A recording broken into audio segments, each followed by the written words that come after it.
Ahora sí. Bueno, hola a todos. Gracias por estar acá. Gracias a los chicos por la invitación. Bueno, un poco backend for frontend. Voy a tratar de explicar esta arquitectura. ¿Esto anda? ¿No anda? No, bueno, no importa. Ahora sí. Bueno, presentación rápida. ¿Quién soy? Santi Barcheta, trabajo en Mercado Libre, en el Centro de Desarrollo de San Luis. Trabajamos en conjunto con los otros centros de desarrollo que tiene Mercado Libre en Córdoba, Mendoza, bueno, en Uruguay, en Chile, en Brasil, etc. Trabajo en Mercado Pago y bueno, un poco hoy lo que les quiero contar es algunas cosas que fui aprendiendo, digamos, y procesando en el transcurso de la implementación de esta arquitectura de Backend for Frontend. Claramente va a ser una presentación por ahí acotada o sesgada a lo que yo fui aprendiendo, ya que bueno, parto de mi experiencia, digamos, de haber implementado esta arquitectura. Pero de alguna forma lo que me interesó traerles o compartirles es, digamos, esta información que yo fui procesando de alguna forma, ordenada de cierta manera para que les sirva a ustedes para aproximarse a este enfoque, a este paradigma. Una aclaración, no voy a hablar nada de implementación, no vamos a ver código, vamos a ver puros esquemitas y ideas, conceptos, tiene por ahí un porqué. Así que bueno, nada de eso, me voy a extender por ahí en cuestiones más conceptuales. Para empezar, por ahí el recorrido que planteé es empezar como de lo general a lo particular, entonces voy a empezar por ahí hablando un poco de fundamentos de arquitecturas en términos para aproximarnos, digamos, a la idea de Backend for Frontend en términos de componentes y patrones. Entonces, bueno, para empezar, un poco la pregunta que me hago como disparador o que les sugiero es por qué, digamos, uno debería preguntarse por qué pensar en arquitectura, ¿no? O para qué, digamos, para qué me serviría. Bueno, un poco a medida, digamos, de que un software, digamos, un sistema empieza a crecer, ¿no? Lo que empieza a suceder es que los problemas empiezan a cambiar. Cuando nosotros pensamos en un sistema, en una pieza, digamos, hablamos de componentes, llámese un frontend, un backend, una base de datos, bien, eso va a ser un componente de nuestro sistema. Cuando hablamos en términos de componentes, por ahí los problemas que nos encontramos tienen que ver más que ver con estructuras de datos y algoritmos, y para solucionar ese tipo de problemas tenemos lo que son los patrones de diseño.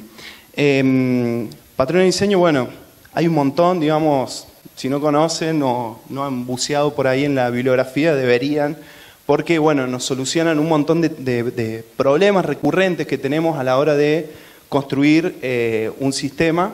Pero bueno, lo que sucede es que cuando los sistemas empiezan a crecer y ya deja de ser un solo componente, empiezan a presentarse nuevos problemas de diseño que de alguna manera tienen que ver con la organización, la interacción, las dependencias, ¿bien?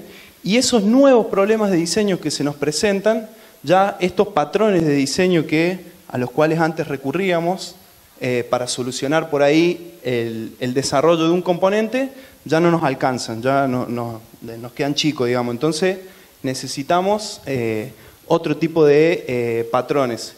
Entonces ahí es donde surgen los patrones arquitecturales, ¿bien? Esto, bueno, eso, presenta nuevos problemas de diseño y básicamente pensar, digamos, en términos de arquitecturales, digamos, nuestro sistema nos va a servir para guiar de alguna manera el desarrollo que involucre más de un componente. Entonces, para empezar, digamos, una arquitectura de software de alguna manera representa un diseño de más alto nivel, ¿bien? O sea, más abstracto, ¿bien? O sea, es como que nos despegamos un poco de la implementación de la pequeña partecita del sistema en sí y empezamos a pensar en términos más abstractos. Lo podemos definir a una arquitectura como un conjunto de patrones y abstracciones coherentes, digamos, que nos van a proporcionar de alguna manera un marco ya definido y claro que nos va a permitir, o sea, nos va a guiar o nos va a orientar en cómo vamos a interactuar con nuestro código fuente, digamos, con el software en sí. Una arquitectura, nosotros la vamos a definir o la vamos a elegir, digamos, en base, podemos decir que se diseña en base a requisitos o requerimientos y restricciones. Cuando hablamos de requisitos, estamos hablando de los requerimientos que por ahí nos hace el cliente. El software tiene que hacer determinada cosa, ¿no? Eso lo vamos a llamar requisitos funcionales.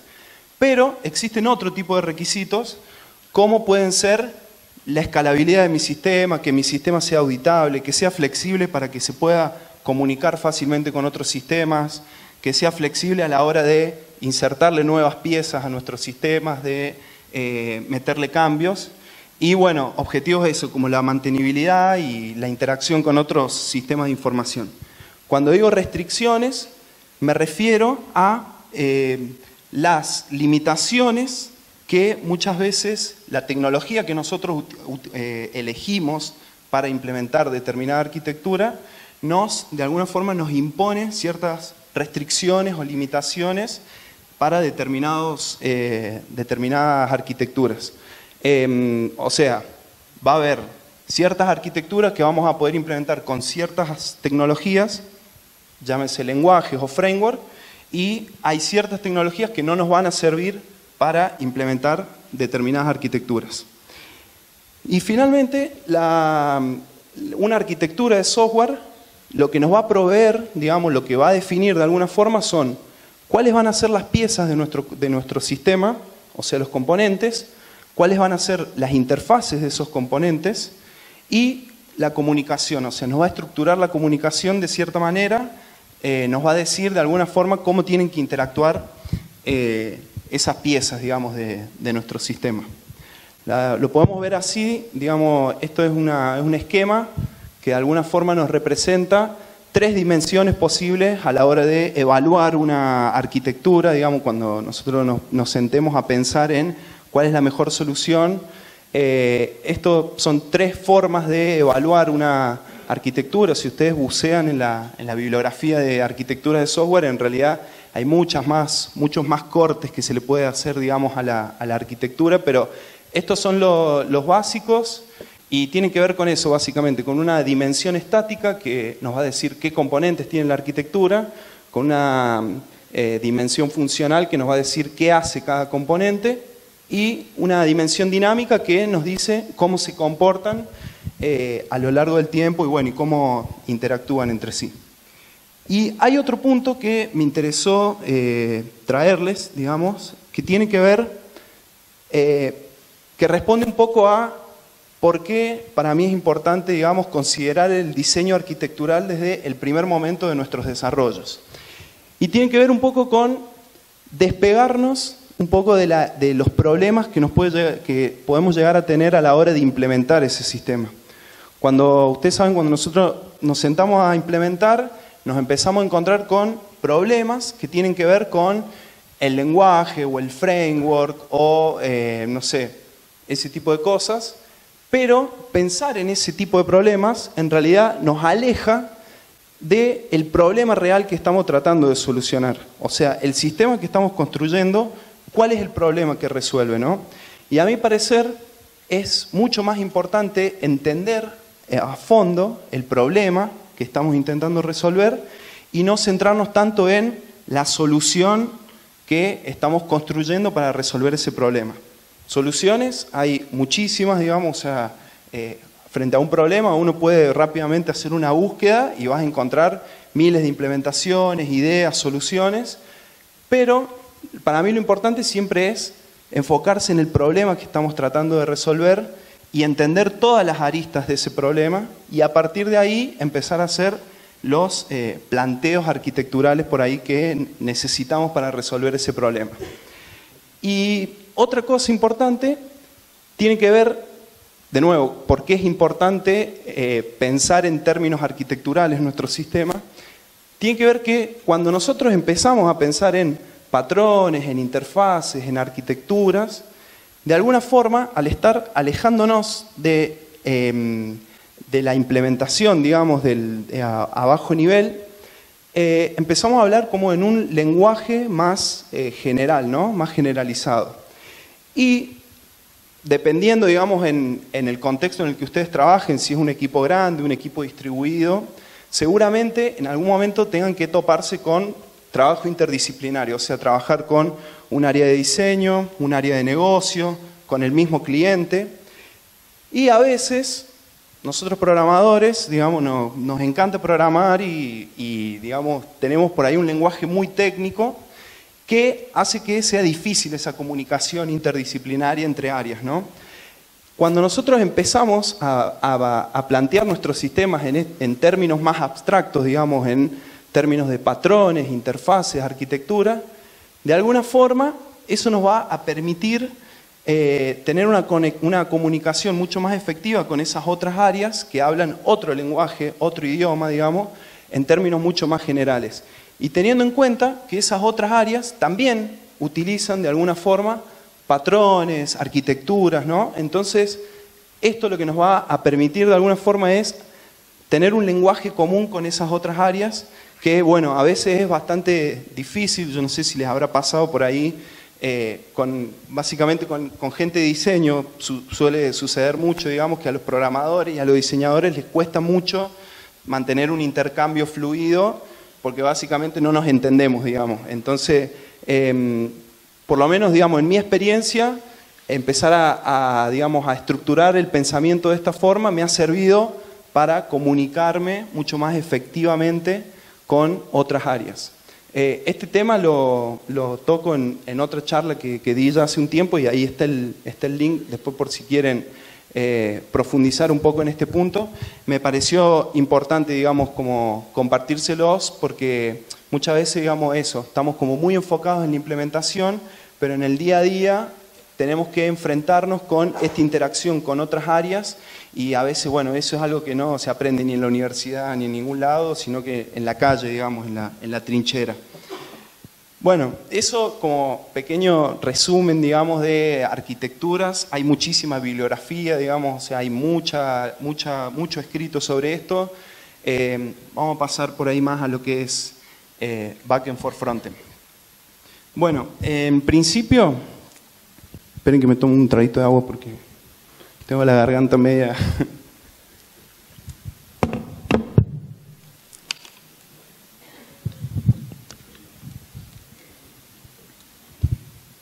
Bueno, backend for frontend.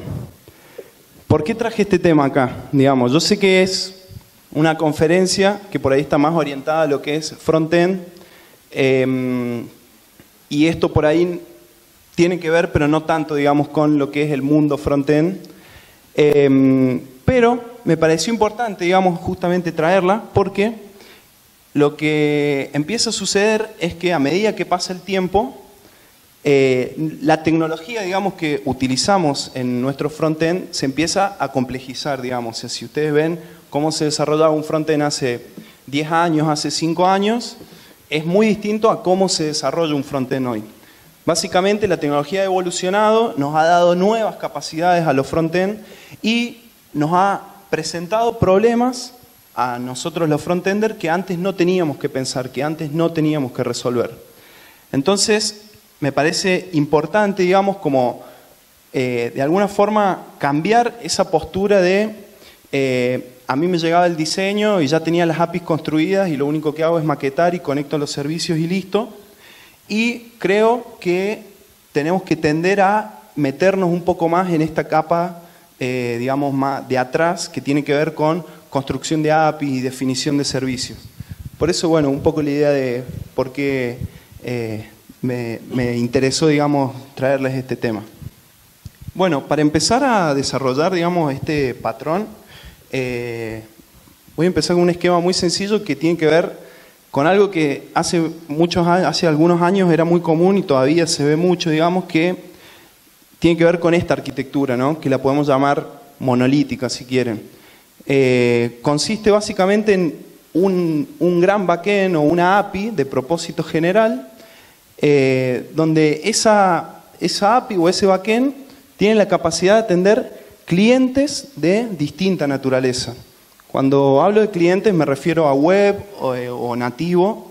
Entonces, esa gran API, ese backend, tiene esa capacidad de, me sirve para una aplicación nativa, me sirve para un frontend web, y no hay ningún problema con esto. O sea, esto va a andar, seguramente en un primer momento te sirva y está buenísimo. El problema empieza a suceder cuando uno empieza a necesitar especificar ciertas particularidades o diferenciar ciertas funcionalidades para un tipo de cliente y para otro. Es eso, cada vez existe más complejidad del lado de los clientes, ¿bien? Los dispositivos nativos cada vez son más poderosos, cada vez tenemos más sensores que pueden hacer más cosas. Los clientes web, o sea, los browsers, cada vez empiezan a tener APIs nuevas que nos permiten hacer nuevas cosas. Y con el tiempo, posiblemente lo que te pueda empezar a pasar es que este backend grande que vos tenías antes, que te servía bien, tengas que en el interior del código, digamos, de tus servicios o de tus clases, tengas que empezar a diferenciar desde dónde estás siendo requerido de alguna forma. Si estoy siendo requerido desde un cliente nativo o estoy siendo requerido desde un cliente web. Esto así en términos gráficos son un montón de if mezclados en todo el código, diciendo si es nativo, entonces tal cosa, si es web, entonces tal cosa. Incluso puede pasar más allá, diferenciar entre iOS, entre Android, entre versiones de tu app. Y bueno, eso digamos con el tiempo complejiza nuestro código un montón, digamos. Entonces, básicamente, Backend for Frontend, este patrón, lo que propone es ajustarse al principio de separación de responsabilidades. Trata de solucionar este problema que comentábamos recién, haciendo mucho hincapié en este principio de separación de responsabilidades. Y, digamos, la propuesta es introducir una nueva capa entre clientes y backend, ¿no? Entre esta API general que teníamos antes o entre este backend que teníamos antes grande, introducir una capa específica que atienda las necesidades particulares de cada tipo de cliente, ¿bien? Lo podemos pensar también como distintas experiencias de usuarios, porque en nativo, o sea, en una aplicación nativa vamos a tener un tipo de experiencia distinta a la web. Entonces, lo principal sería eso, digamos, como entender que va a haber otra capa entre estas dos capas que teníamos antes, que va a tener ese objetivo, digamos, ¿no? Atender las necesidades específicas de cada experiencia posible. Lo bueno de esto es que nos disponibiliza una nueva pieza en nuestra arquitectura a la cual le podemos delegar tareas que antes o realizaba el cliente o realizaba el backend, ¿bien? Donde podemos encapsular esa lógica y de alguna forma mantener separada esa complejidad para no llegar, digamos, no terminar con un código espagueti lleno de bifurcaciones y de if posibles. Entonces, bueno, un poco este esquema que vemos acá es un poco el que nosotros usamos. Nosotros ya hace 1 año y medio que venimos trabajando con esta dinámica, con este planteo, y empezamos por esto, digamos, o sea, entender qué iba a ir en cada una de las capas.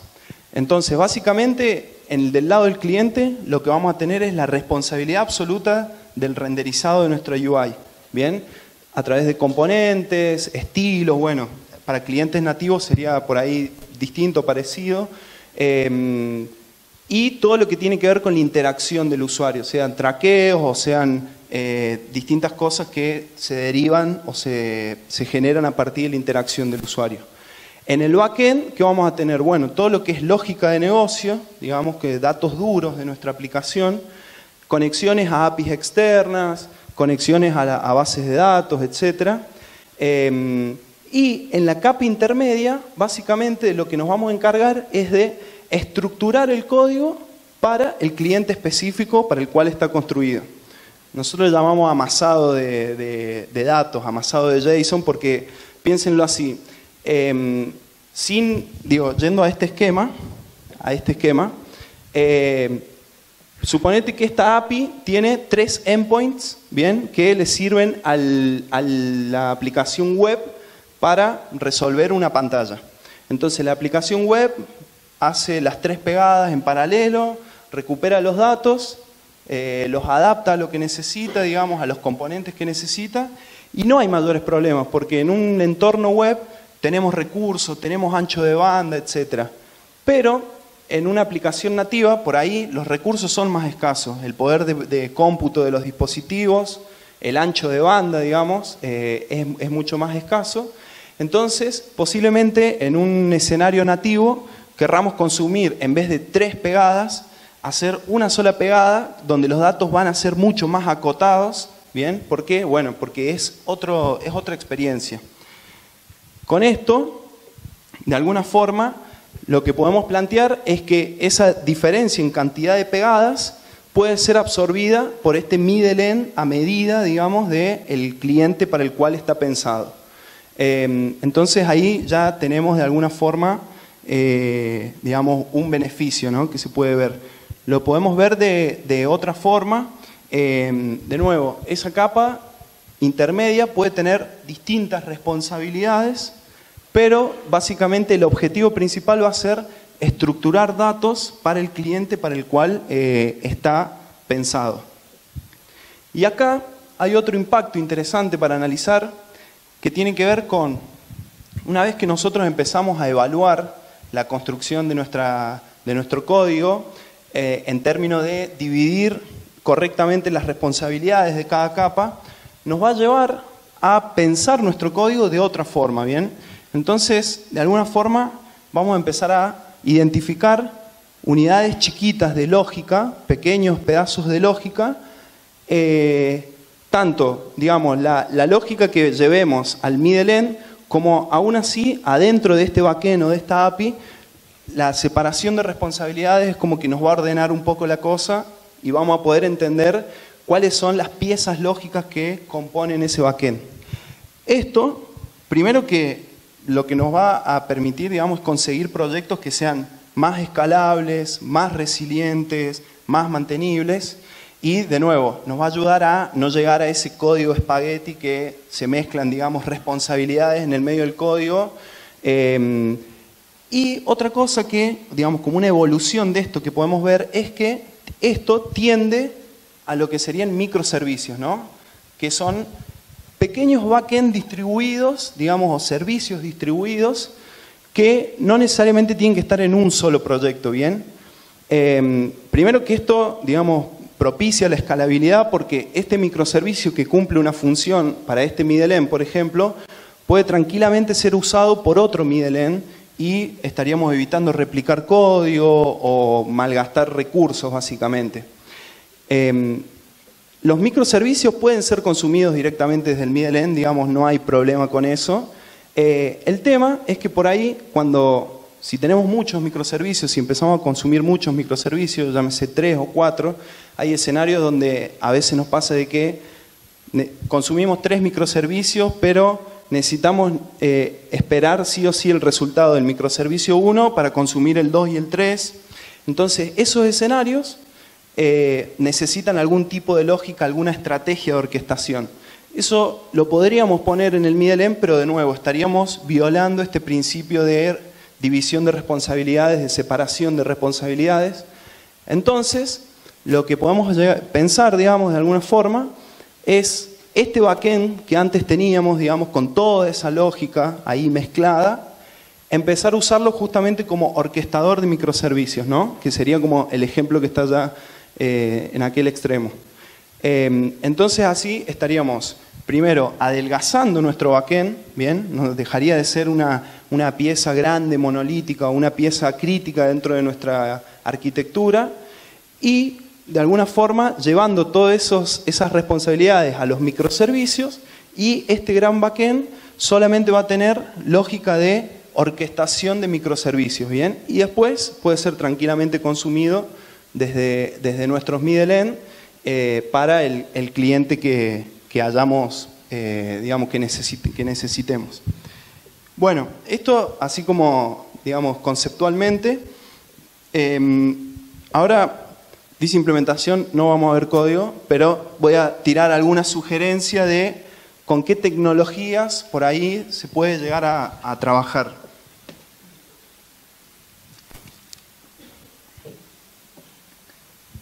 Entonces, este stack que ven acá es el que nosotros usamos en Mercado Libre casi estándar y lo traje a colación porque la verdad que nos ha dado muy buenos resultados.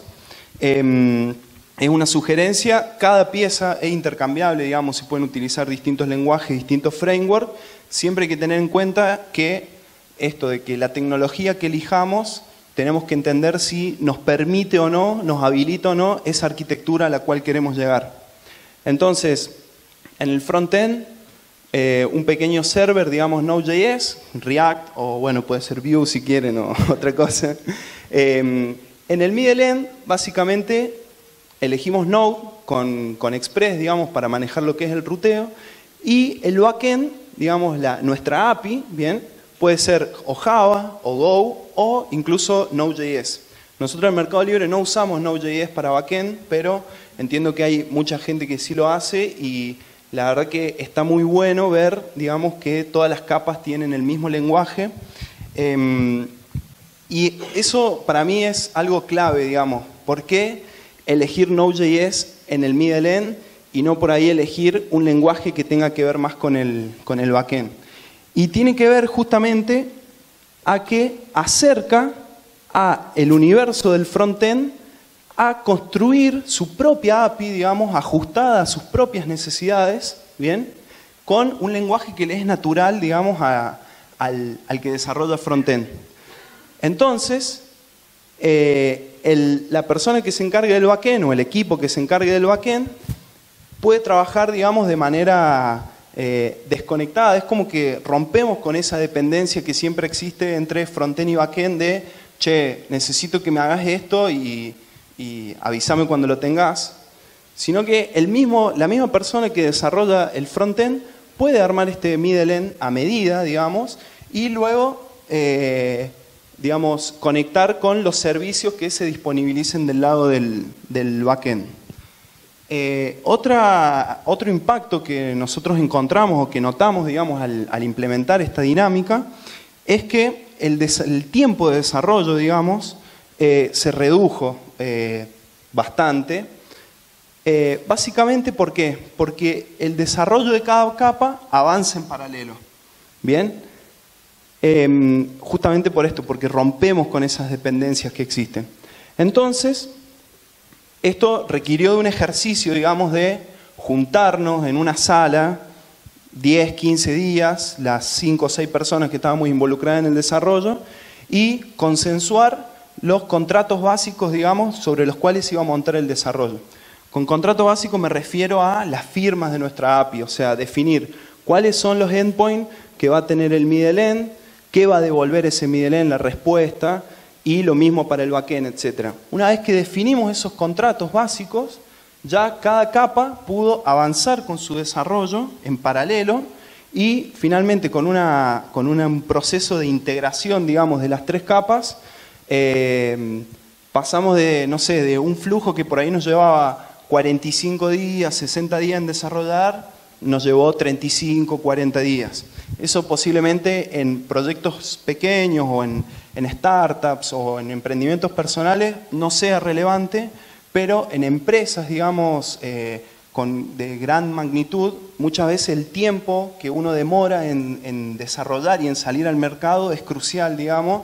Entonces, es otro beneficio, digamos, de esta forma de trabajo y la verdad que es una de las cosas por las cuales yo insisto mucho, digamos, con esta arquitectura, porque tuvimos ese buen resultado y fue bastante dinámico.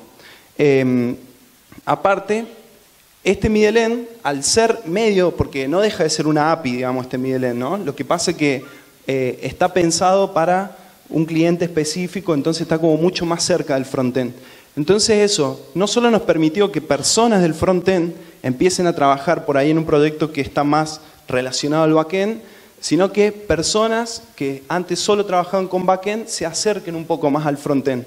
Entonces de repente, como que todos empezamos a hacer medio full stack, ¿no? Por ahí un desarrollador Java no es que se puso a programar React, pero Node.js de repente no le era tan ajeno o tan extraño, y eso sirvió para acortar esa brecha que existe entre frontend y backend, que muchas veces puede ser un problema, digamos, en un equipo, ¿no? Bueno, estas arquitecturas tienen variantes, digamos, siempre, claramente esto no es estático, son lineamientos, son ideas, y va a depender mucho de tu problema o lo que tengas que solucionar. Una variante que por ahí me interesó compartir con ustedes y que tiene que ver con algo que también usamos en Mercado Libre es backend in frontend, ¿bien? Que básicamente es la misma idea de backend for frontend, o sea, aislar la lógica específica para un cliente, solo que ese código que antes estaba en esta capa intermedia, ahora lo tenemos dentro del frontend, ¿bien? Es particularmente aplicable a un escenario web, no lo veo, digamos, para un escenario nativo porque le estaríamos metiendo mucha lógica, digamos, al cliente nativo, que bueno, que sabemos que los recursos, digamos, en un dispositivo móvil son escasos. ¿Y esto cómo, digamos, cómo sería? Bueno, básicamente consiste en al frontend habilitarle una API propia, bien, que puede correr en otro puerto o puede ser una ruta específica, digamos, definida, que nos sirva para nosotros desde el mismo frontend pegarse a sí mismo vía Ajax, bien, y recuperar datos cuando necesitemos procesar datos del lado del backend, por ejemplo, ¿no? Para, suponete que estamos haciendo client-side rendering en el frontend, y entonces en alguna acción dinámica necesitamos recuperar datos o hacer algún tipo de procesamiento que no puede estar del lado del cliente, vía Ajax podemos acceder a esa API propia interna, digamos, y cumplir con este objetivo. En este artículo que dejo acá está mucho más explicado, digamos, en profundidad o en detalle el frontend in backend, backend in frontend, que no es, digamos, no es una arquitectura o un patrón que hay muchísima bibliografía, digamos, dando vuelta, pero de repente es una idea que les puede ayudar a ustedes a resolver determinadas situaciones que tengan que ver con client-side rendering, etc. Bueno, y en cuanto a beneficios, como para hacer una recapitulación de esto que vimos, ya para ir cerrando, lo que fuimos viendo, digamos, separación de responsabilidades es casi el eje de este patrón, digamos, ¿no? Entender bien cuál es la responsabilidad de cada capa. Y aparte, esto también nos ayuda para cuando nosotros tengamos que meter nuevas funcionalidades a nuestro sistema, desde un primer momento entender, ok, tengo que agregar un componente nuevo, listo, frontend. Tengo que, no sé, una lógica de negocio nueva o acceder a una base de datos, listo, eso va en el backend.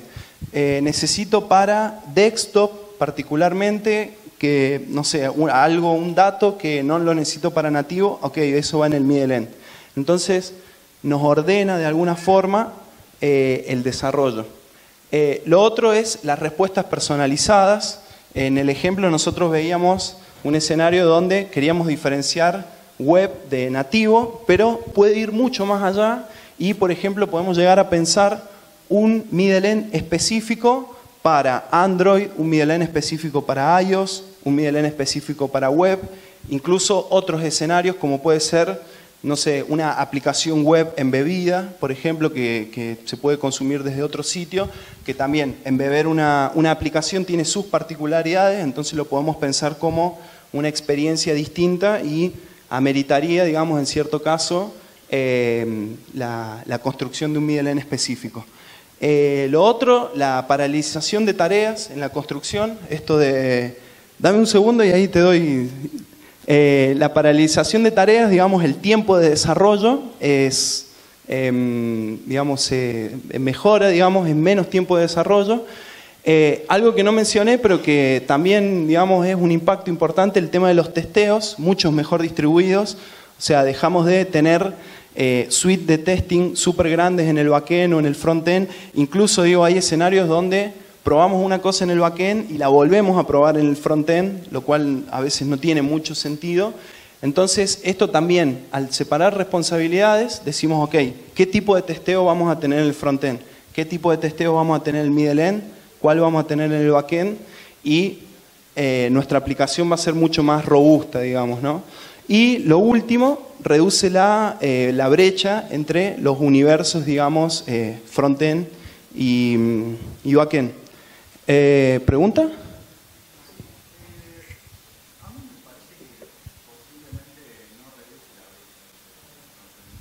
Ok.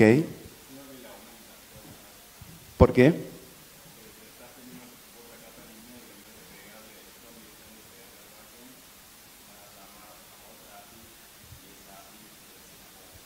Claro. Por ahí la idea de reducir la brecha tiene que ver con qué es lo que hace o qué lenguaje maneja un frontender y qué lenguaje naturalmente maneja una persona que se dedica al backend. ¿Bien? Yo estoy pensando en escenarios donde los backend no están construidos en Node.js. ¿Bien? Entonces, lo que pasa es que cuando, digamos, los frontend están naturalmente construidos en JavaScript, ¿bien? Y los backend no. Entonces, una persona que toca en backend jamás va a tocar nada de frontend, digamos. O sea, a eso es lo que le llamo brecha. No por ahí entiendo. Hay una capa más y es como que la separación es más grande entre frontend y backend. Yo por ahí la brecha lo pienso más como la diferencia en las tareas que realiza un frontender y las tareas que realiza un backender.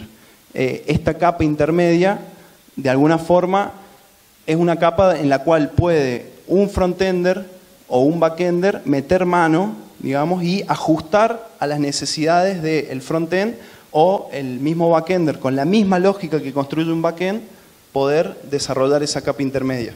De todas formas, digo algo, es todo súper discutible. A ver, esto nos ha llevado horas y horas de discusión y por lo general sucede que las personas que trabajan en backend no les gusta mucho esta idea de meter una capa intermedia, porque genera overhead, latencia, bien, porque tenés una capa más. Pero bueno, creo que los beneficios por ahí que plantea, digamos, son mayores a por ahí las contraindicaciones por ahí. Pero bueno, digo, es algo para seguir charlando, ¿no? Y para seguir afinando. De todas formas, un poco, digamos, para dar pie a la próxima charla, que está muy relacionada, donde sí creo que van a ver código, tiene que ver con qué más le podemos meter a esta capa intermedia, digamos, ¿no? O sea, ¿para qué se nos serviría? No solo para estructurar datos. Entonces, de repente, podemos pensar más que en una evolución de esta capa, como darle superpoderes a esta capa, ¿no? Que esta capa intermedia, este middle end, pueda hacer cosas que vayan más allá de una simple API REST, ¿bien? Entonces, de repente ahí podemos, por ejemplo, plantearla en términos de GraphQL y los desafío a ver la próxima charla y entender cómo encajaría GraphQL dentro de este esquema. Y lo mismo podríamos pensar con WebSocket, por ejemplo, ¿no? Son dos ejemplos, pero podrían existir muchos más ejemplos. Porque, de nuevo, digo, es una capa que, si bien interfiere por ahí en la comunicación entre frontend y backend, nos habilita a hacer un montón de otras cosas que, teniendo dos capas, lo podríamos hacer igual. El tema es que la complejidad o la lógica para resolver esas cosas necesariamente o deberían estar en el backend o deberían estar en el frontend, y eso con el tiempo nos puede traer muchos problemas, sobre todo si estamos buscando una aplicación que sea performante, que sea escalable, que sea mantenible con el tiempo, que tenga que pasar de mano en mano, digamos, con el tiempo entre un equipo y el otro, ¿bien? Son ideas, digamos, es todo discutible. De nuevo, las arquitecturas no es que es algo tallado en una piedra y tiene que ser sí o sí así. Son lineamientos, son ideas para que cada uno de nosotros lo tome y tenga como más fundamentos a la hora de plantear nuestros desarrollos y tener sobre todo certezas de que los desarrollos que nosotros hagamos de alguna forma van a tener un sentido, digamos, ¿no? Una estructura, y no cometer, digamos, por ahí el error de ponerse a codear en el momento cero, más allá de que nos encante codear, pero tomarnos un rato como para plantear una arquitectura, entender cómo va a funcionar, qué va a hacer cada parte. Y bueno, no mucho más. Ahí están mis redes, si me quieren contactar por cualquier cosa. Ahí en el link ese ya les dejé esta PPT que tiene links para seguir indagando. Y bueno, nada, pueden escribirme por cualquier consulta para charlar, digo, para debatir también. Y bueno, y en Mercado Libre estamos buscando gente también, así que si les interesa la oportunidad, me charlan y podemos hablar del tema. No mucho más, gracias a todos. Un fuerte aplauso.